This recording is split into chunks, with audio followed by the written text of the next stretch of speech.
morning, good afternoon, good evening. I am so delighted to invite my new podcast guest, Oksana Prokhorova. I have known Oksana for many years through my organization, Private Mentoring. Oksana has been an amazing mentee, mentor, cohort leader. She has taken so many different roles at Thrive and always come across as this amazingly positive person with a can do attitude.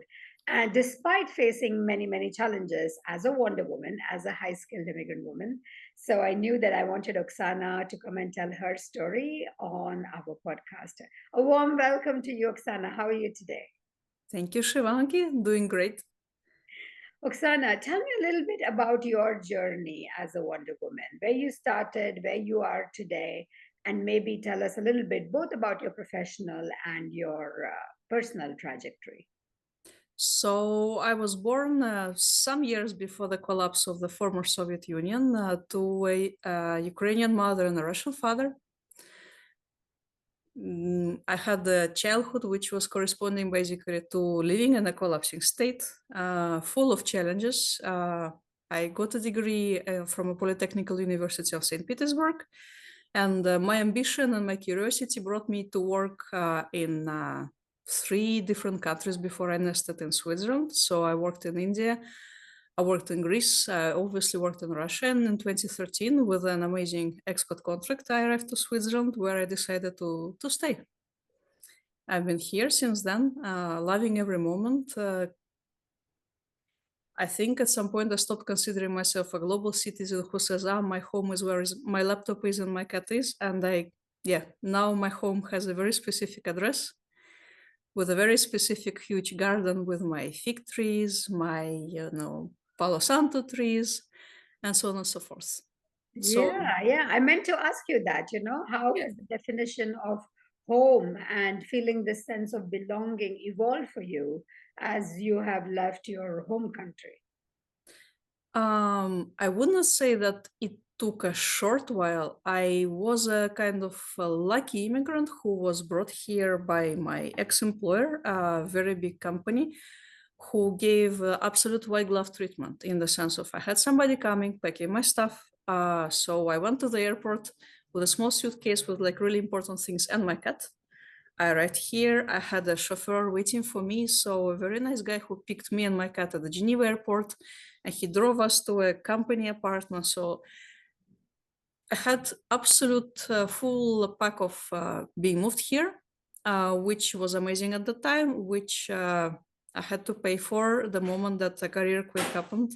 And I found myself having to find myself outside of this company.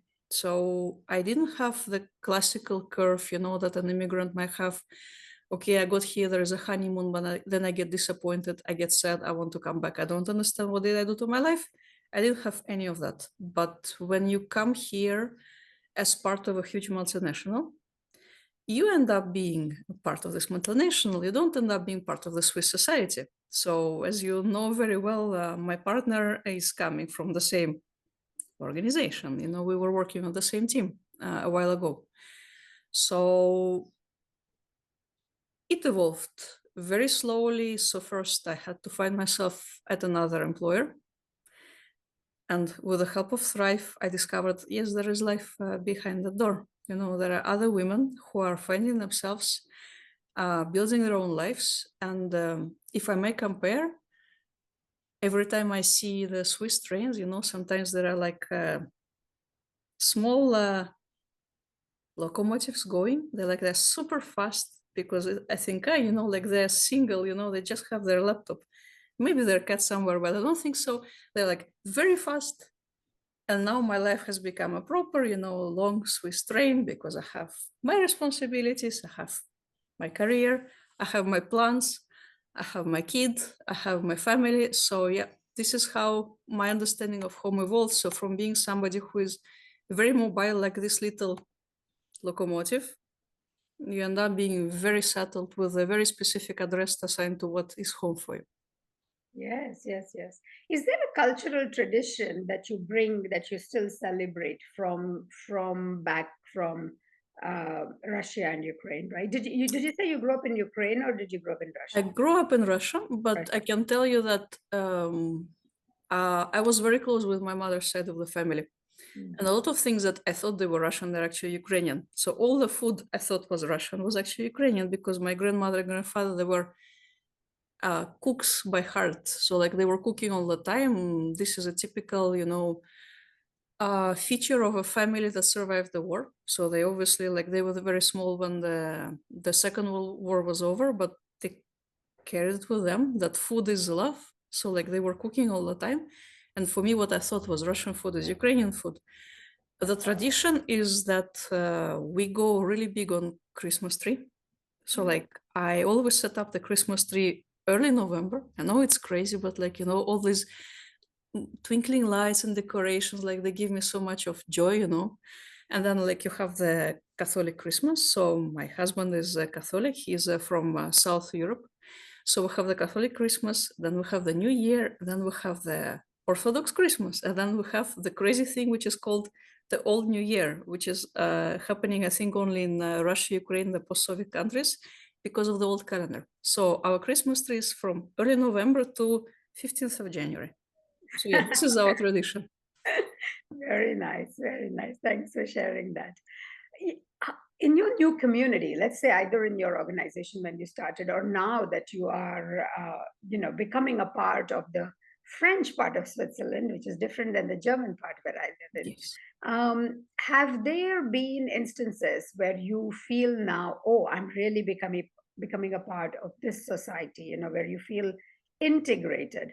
Or is there a gesture made by somebody, somebody local, let's say, where you felt touch and you felt a real sense of, belonging? I think it was actually the first time that I felt that I was belonging because, I've been here since February 2013. One might think, okay, it's been what, 12 years. You probably should speak French at the level of a native speaker now. Not at all. It was like always Oksana against French. Oksana procrastinating, like, okay, I've been okay with my English, see, I've been working. And a life turned in a specific way when I got back from my maternity leave, and like suddenly I find myself that I have to find a new job. And I told myself, you know what, Oksana, enough. You're going to start looking for a job in French. You're going to accept the challenge of working in French because now or never, it's been too long. So I had the last round of interviews in my current company, which was supposed to last an hour and a half. It lasted more than 3 hours. It was all in French. I honestly don't know how I survived that. I remember very well that my partner and my son, they were coming to pick me up, and my head is like that, like spinning, and I literally cannot put two words together in any language because it was such a huge effort. But I remember clearly telling my partner two things. That first, this interview for me was amazing in the sense of I never ever in the Swiss labor market will know how challenging it is. Had an interview when the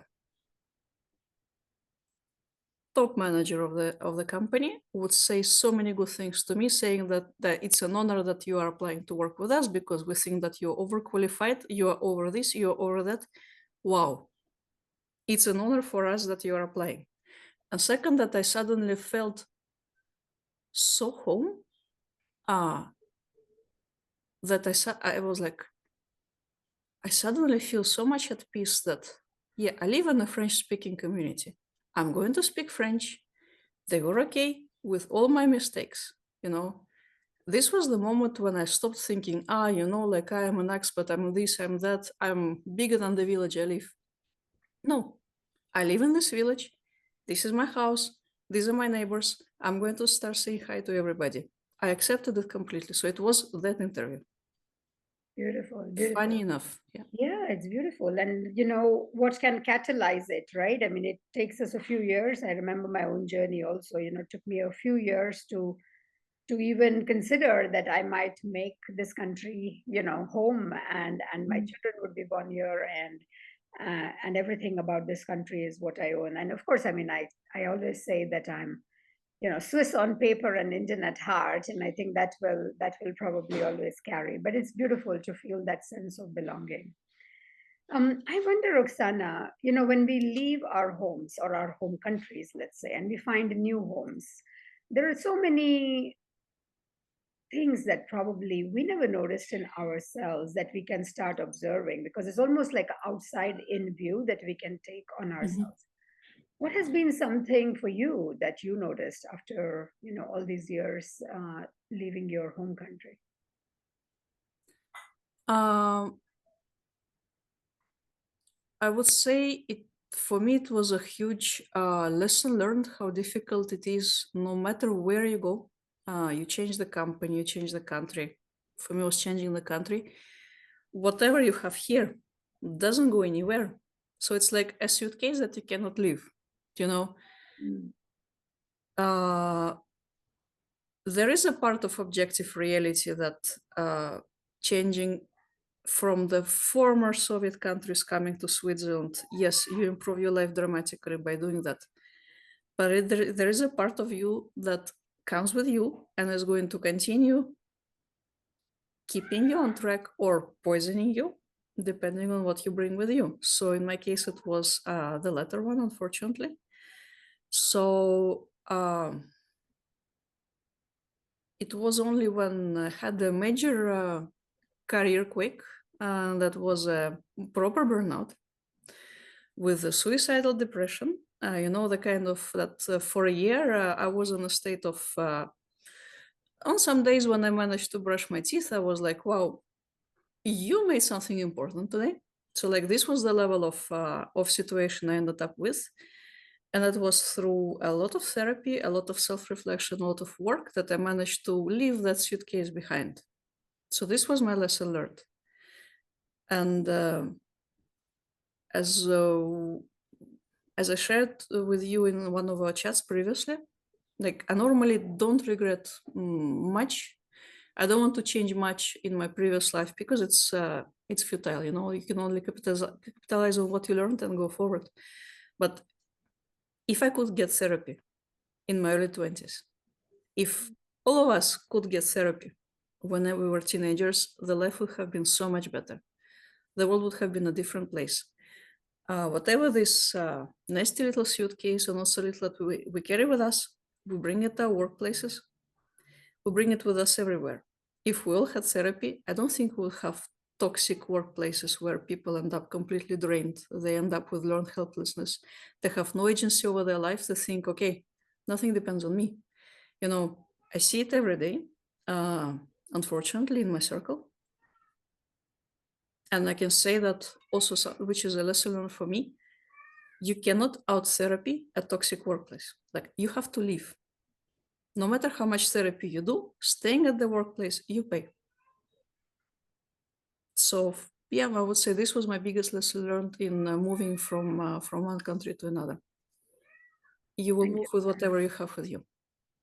Thank you. Thank you for sharing that. And that is really a deep and challenging and I know painful journey that you went through.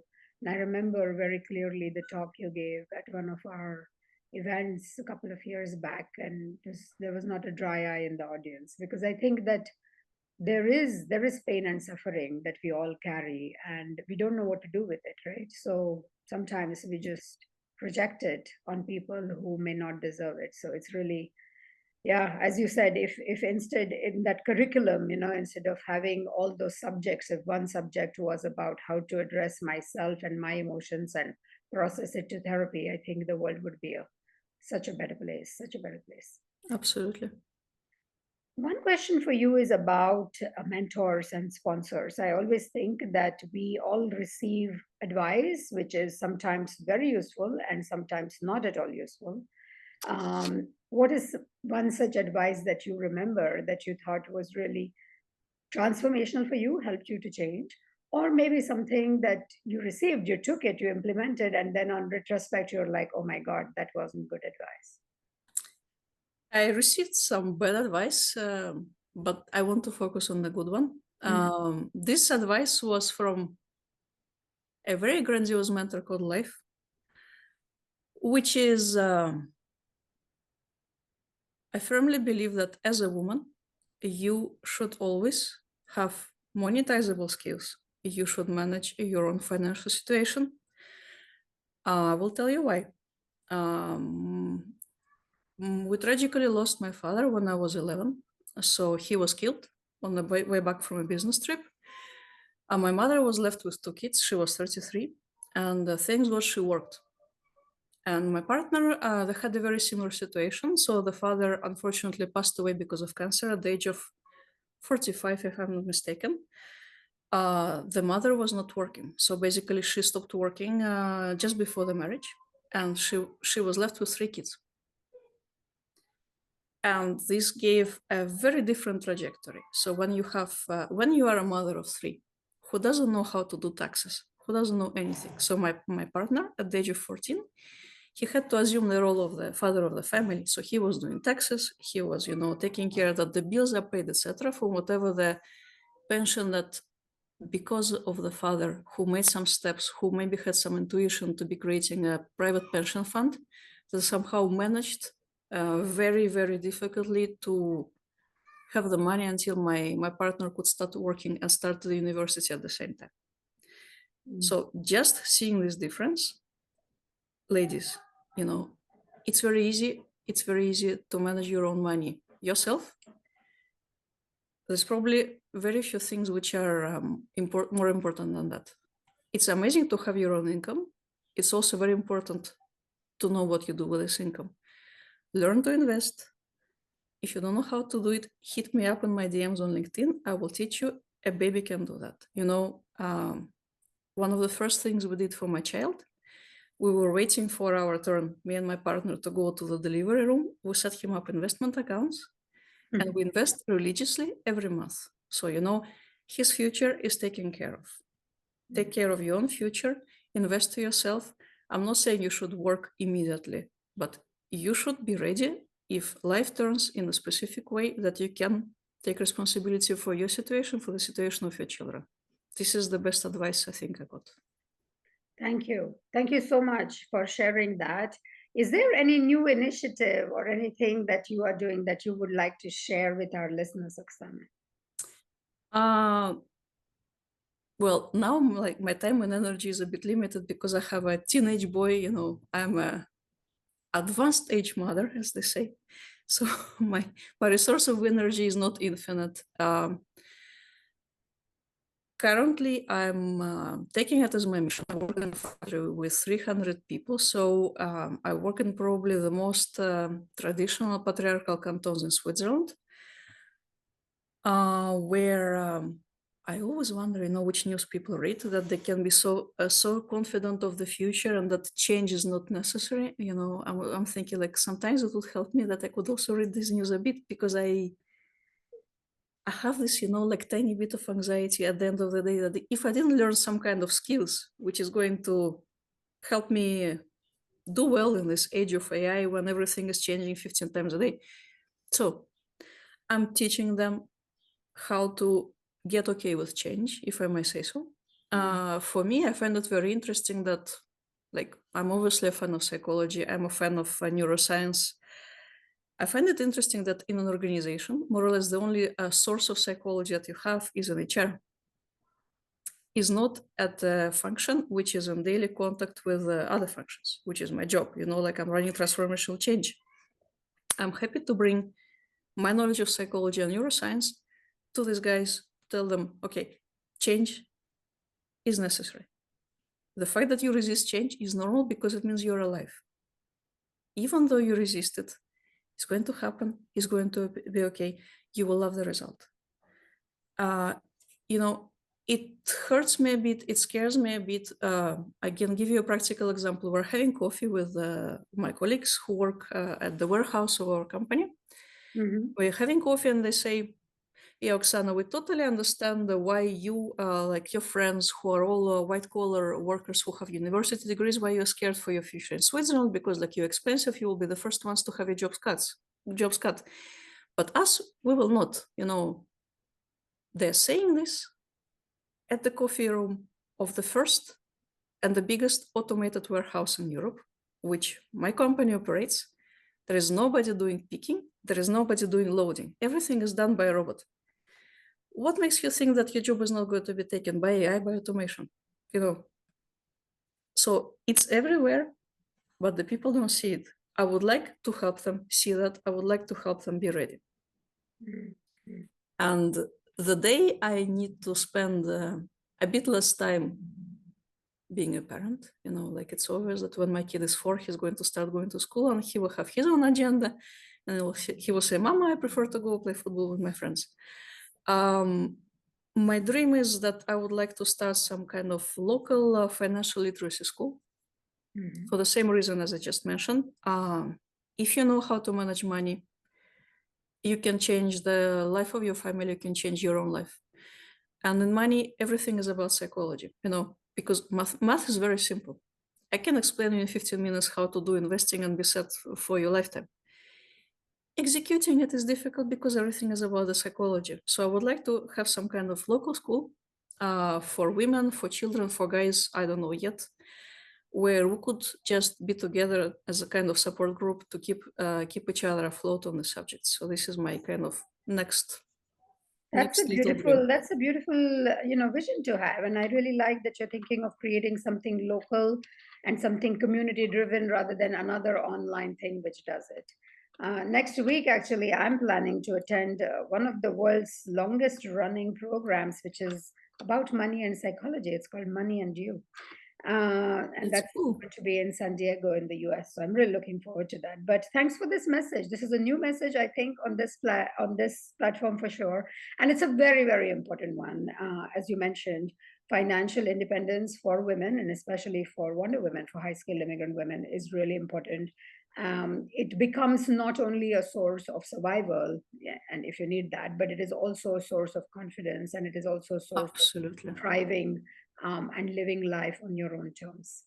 It Thank you gives so you much, freedom of choice. Oksana. This has been wonderful, and we'll be talking always. Thank you, Shivangi. Thank Have a you. great afternoon. Thank you. Bye bye.